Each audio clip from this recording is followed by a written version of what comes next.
નમસ્કાર મિત્રો, સ્વાગત છે આપ સૌનું મારું ગુજરાત ચેનલમાં। આજે વાત કરવી છે ચારણ જગદંબા આઈ જીવણીની, કે જેણે બાકરને ભરી બજારે ઊભો ચીરી નાખ્યો હતો।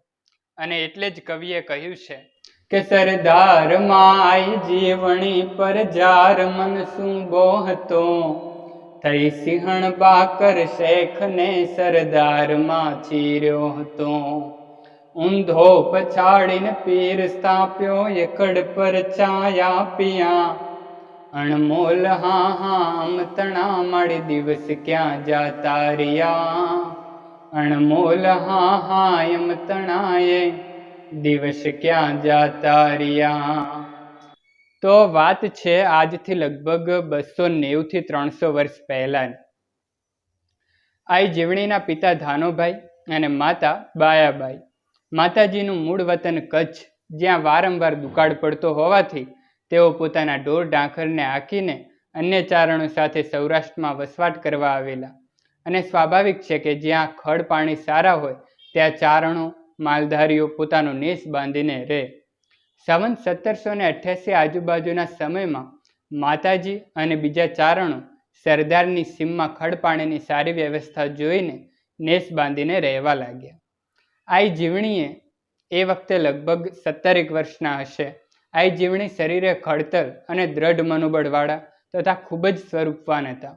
આઈના માતા પિતા તથા કુળ કુટુંબના સૌ સભ્યો આઈને જગદંબાનો અવતાર માનતા।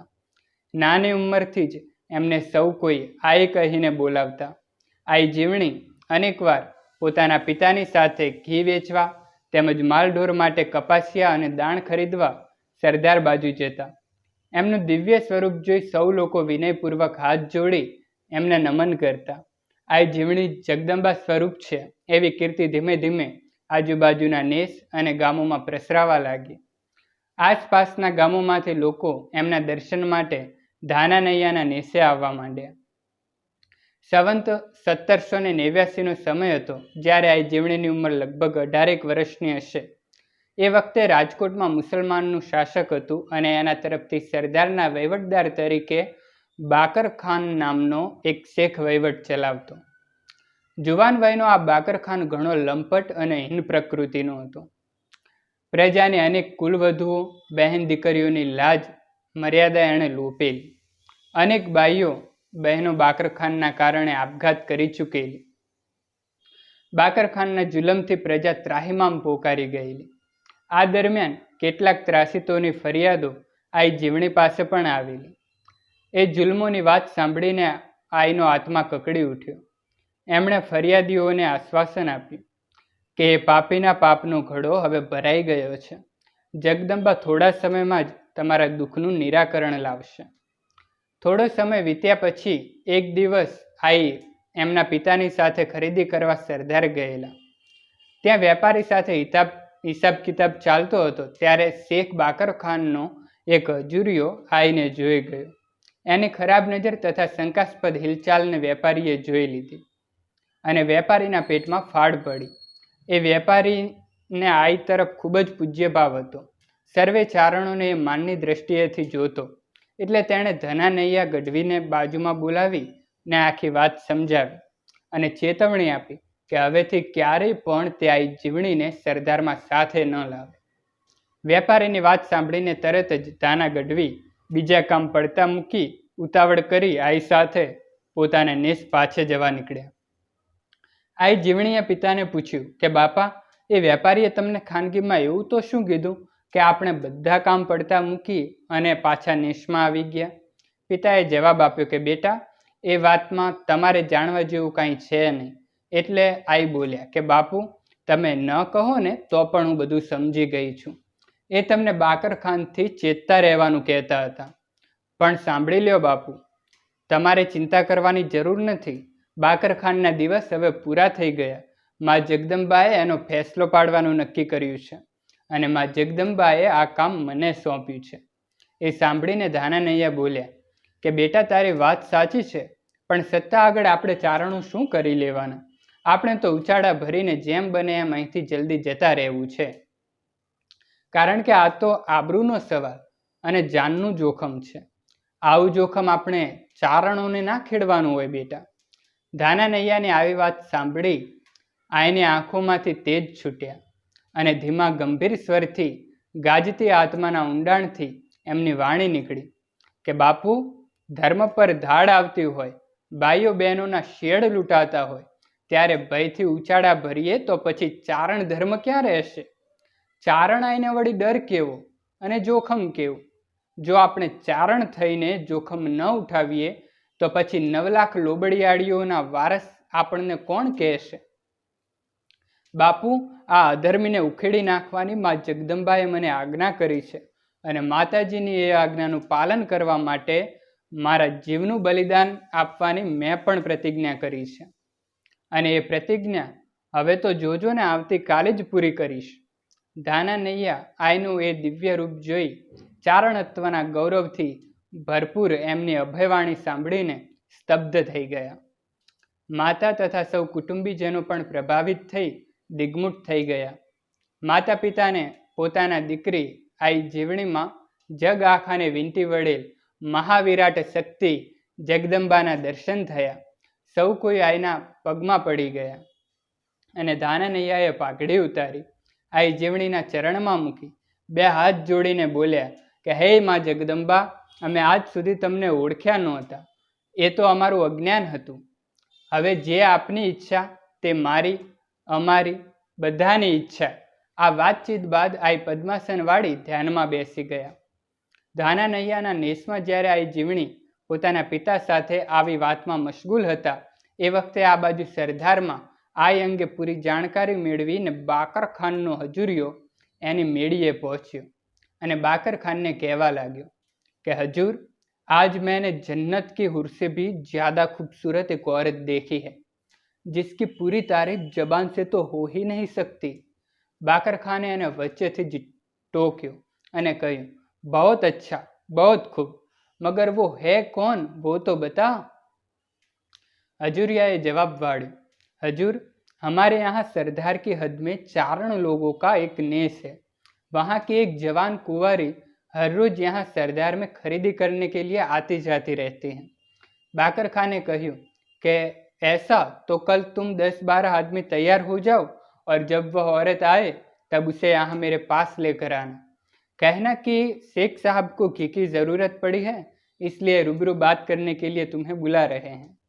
हजूरियाए जवाब में कहूँ कि मालिक, हम लोग तो तैयार रहेंगे, मगर लोग मानते भी हैं और कहते भी हैं कि वो औरत माता जी है, देवी है और बड़ी ही करामत वाली है. बाकर खान ने जवाब आप्यो कि हिंदू लोग तो मूर्ख है, कौन सी करामत और कौन माता जी देवी है, ये तो सब वहम की बातें हैं. जो होगा सो देखा जाएगा, आखिर है तो औरत ही ना, इसलिए जब वो आए तो उसको यहाँ बुला कर लाना और अगर ना आए तो पकड़ कर लाना. समझा? हजूरियो बोलो, जी हजूर, नहीं आएगी तो पकड़ कर लाएंगे. બીજે દિવસે સવારના બીજા પહોરમાં સ્નાન બાદ ધ્યાન પૂજાથી આટોપીને આઈએ સરદાર બાજુ પ્રયાણ કર્યું. ધાના બાપુ પણ આઈની સાથે જ હતા. નેસમાં સૌ કોઈને આ વાતની જાણ થઈ ગયેલી એટલે નેસના સર્વે સબડા ચારણ ભાઈઓ તથા બધી બાઈઓ પણ ચારણવટની પ્રતિષ્ઠાની લાજ રાખવા માટે પોતાના ઈષ્ટદેવી જગદંબાના માન મર્યાદાનો ભંગ થાય તે પહેલાં મરી મટવાના સંકલ્પ સાથે આઈની પાછળ પાછળ ચાલવા લાગ્યા. આઈએ બધાને સૂચના આપી કે તમારે કોઈએ કંઈ પણ ઉતાવળ ભર્યું પગલું ભરવાનું નથી. બાકર ખાનની સાથેનો હિસાબ હું જાતે જ કરીશ. મારા તરફથી આજ્ઞા થાય તો અને તો જ તમારે આગળ આવવું, નહીતર તમારે બધાએ મુખ સાક્ષી બનીને જોયા કરવાનું છે. જગદંબા પોતાનું કાર્ય જાતે જ કરશે. સૌએ આજ્ઞા માથે ચડાવી લીધી. આઈ અને બીજા બધા સરદારમાં પહોંચ્યા. ત્યાં બાકર ખાનનો હજુરિયો તેના 10 સાથીઓ સાથે રાહ જોઈને ઊભો હતો. એણે દૂરથી આઈને આવતા જોયા એટલે તરત જ દોડીને બાકર ખાનની પાસે પહોંચી ગયો અને ગામની વચ્ચે જ દરબારગઢની મેળીના બજારના મુખ્ય રસ્તા ઉપરના ગોખમાં બાકર ખાનને તેડી લાવ્યો અને બજારમાં દૂરથી આવી રહેલી આઈ જીવણી તરફ આંગળી ચીંધીને બોલ્યો કે દેખીએ હજૂર, વહ ખૂબસૂરત औरत आ रही है. આઈનો અનુપમ અલૌકિક રૂપ અને ગૌરવભરી ચાલ પ્રતિભા જોઈને બાકરખાન છક થઈ ગયો. પરંતુ કહેવાય છે ને કે વિનાશ કાળે વિપરીત બુદ્ધિ. એ ન્યાયે એના જ્ઞાનના કપાળ ઉઘડ્યા નહીં અને કામુકતાના કાદવમાં વશ એ પાપીએ હુકમ બજાવ્યો કે જાઓ, જલ્દી જાઓ और वह जन्नत की परी को यहाँ बुला कर लाओ. આજ્ઞા થતાં જ હજુરીયો દોડ્યો ગયો અને પોતાના સાથીદારોને સાથે લઈ આઈની પાસે પહોંચી ગયો અને આઈને કહ્યું કે આપકો શેઠ બાકરખાન बुला रहे हैं, चलो हमारे साथ आओ. એ દરમિયાન આઈએ હજુરિયાને ઉત્તર વાળ્યું કે હું ન આવું તો તમે શું કરી લેશો? હજુરિયાએ કહ્યું કે નહીં આવગી તો હમ તુમ્હે પકડ કર લે જાએંગે. એટલે આઈએ તિરસ્કાર ભર્યા અને ગંભીર સ્વરે કહ્યું, એમ મને પકડીને લઈ જશો? કોણ પકડનાર છે અહીંયા? એમ કહીને આઈએ બંને હાથને મસડ્યા, ઘસ્યા. ત્યાં તો આઈ જીવણીના અંગ પ્રત્યંગથી અગ્નિના તણખાઓ ઝરવા લાગ્યા અને આઈએ આજે વિકરાળ સ્વરૂપ ધારણ કર્યું. આ જોઈને પકડવા આવેલા હજુરિયાઓ ભાગ્યા. ત્યાં આઈએ ગગન ગજવતો પડકાર કર્યો, ક્યાં છે તમારો બાકરખાન? ક્યાં છે એ લંપટ? ત્યાં મેળી ઉપર. એમ કહેતા કહેતા પોતે બાકરખાનની મેળીના પ્રાંગણમાં દાખલ થઈ ગયા અને ધમ ધમ ધમ દાદરો ચડવા લાગ્યા. ઉપર જઈને જુએ છે તો બાકરખાન રેશમી કપડાં પહેરી મૂછોને વળ દેતો પલંગ ઉપર પડ્યો હતો. તે દાદરાના ધમધમાટને સાંભળીને ઊભો થઈ આઈને ભેટવાની ઈચ્છાથી આઈની સામો આવ્યો, પણ આઈનું વિકરાળ રૂપ જોઈને તે જરા ખચકાઈ ગયો. ત્યાં તો આઈએ પડકાર કર્યો, બાકરખાન શેખ, તારે મારું રૂપ માણવું છે કેમ? આવ, તું હાલ્યો આવ, ચારણાનું રૂપ કેવું હોય તે તું આજે જોઈ લે. એમ કહેતા તો આઈએ સિંહણનું રૂપ ધારણ કર્યું અને ભયંકર ગગનભેદી ગર્જના કરી. બાકરખાન પર ઝપટ કરી. બાકરખાન ભાગી નીકળવાનો પ્રયત્ન કરવા લાગ્યો. ત્યાં હાથનો ઝપાટો લગાવીને સિંહણનું રૂપ લીધેલા આઈએ તેને પછાડી દીધો. બાકરખાન ઊભો થવા ગયો ત્યાં બીજો પંજો એના માથા પર પડ્યો અને એ પછડાટ ખાઈ ગયો. આઈ બાકરખાન પર ચડી બેઠા. બાકરખાનના મોતિયા મરી ગયા હતા, હોશ હવાસ ઉડી ગયા હતા. મોતના મુખમાંથી છૂટવાના ઘણા પ્રયત્નો કર્યા, પણ બધું વ્યર્થ નીવડ્યું. સિંહણ બનેલા એ સિંહમુખી આઈ જીવણીએ એની છાતી ચીરી નાખી અને યમધામમાં પહોંચાડી દીધો. બાકરખાનને ઉંચકીને નીચે રસ્તા પર ફેંક્યો અને ફરીથી ગગન ભેગદી દણક કરી. બાકરખાનની મેળી માળિયા મેલ ધ્રુજવા લાગ્યા અને આઈ સિંહમોય જીવણીમાં મેળીએથી ગર્જના કરતા કરતા નીચે ઉતરી ગયા. આ બાજુની શહેરની સર્વે હિન્દુ ચારણ પ્રજા દોડી આવી ગઈ. સૌ પ્રથમ ધાના નૈયા ચારણે સિંહણનું રૂપ લીધેલ આઈને પગે લાગ્યા. જય માતાજી, જય માતાજી આવા ઘોષ ગાજવા લાગ્યા. સૌ હાથ જોડી માતાજીને પગે લાગ્યા, પણ બાળકો આઈનું આવું સિંહણ સ્વરૂપ જોઈને ડરી ગયા. એટલે આઈ જીવણીએ પોતાની લીલા સંકેલી લીધી અને ફરીથી માનવ શરીર ધારણ કર્યું. પછી બંને હાથ ઊંચા કરી સૌને આશીર્વાદ આપવા લાગ્યા અને બોલ્યા, બાકરખાનને એના પાપોની સજા મળી ગઈ છે.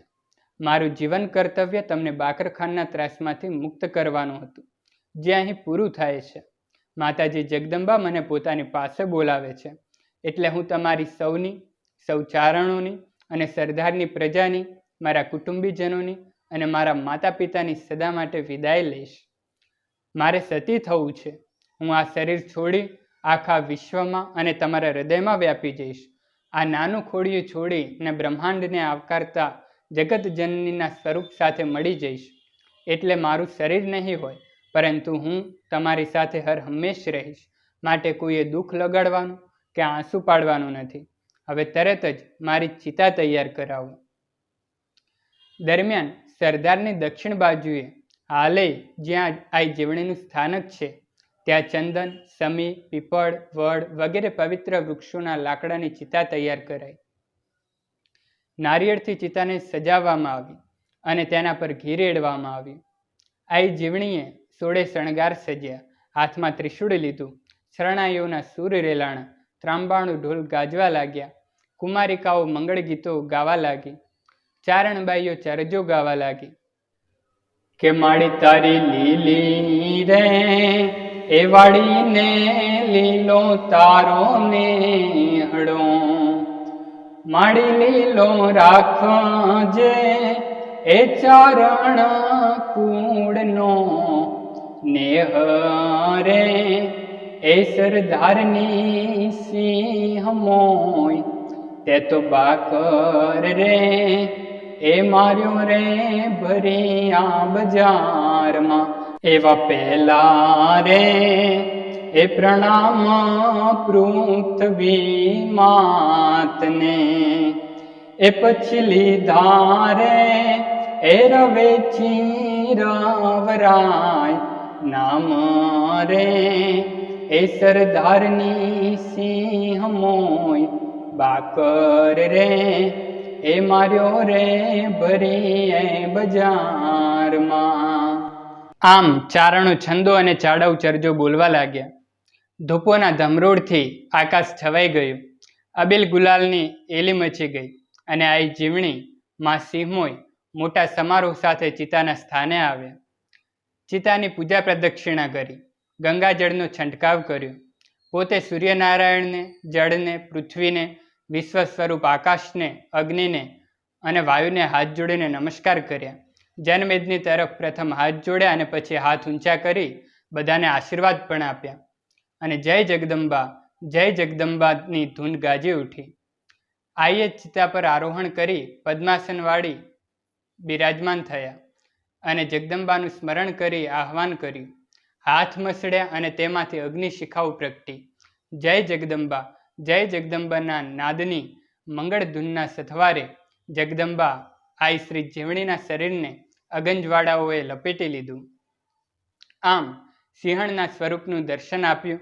પછીથી આ જીવણીમાંનું નામ સિંહમોય પડ્યું. તો મિત્રો, આશા છે કે આપ સૌને આજનો આ વિડીયો ગમ્યો હશે. ગમ્યો હોય તો લાઈક કરો, શેર કરો, તેમજ મારું ગુજરાત ચેનલને સબસ્ક્રાઈબ કરવાનું ભૂલશો નહીં. તમારી જોડે પણ ગુજરાતની કોઈ જાણી અજાણી સાંસ્કૃતિક, લોક સાંસ્કૃતિક કે કોઈ રસપ્રદ માહિતી હોય તો તમે નીચે મારું મેલ આઈડી મેં મેન્શન કરેલું છે ડિસ્ક્રિપ્શન બોક્સમાં, ત્યાં તમે મને મેલ કરી શકો છો. તો એ કોઈ વાત જાણવા જેવી અને રસપ્રદ લાગશે તો તમારા નામ સાથે એ વાતને પણ અમારી ચેનલમાં જરૂરથી રજૂ કરીશું. આવતા વિડીયોમાં ફરી મળીશું. ત્યાં સુધી રજા આપો. જય માતાજી.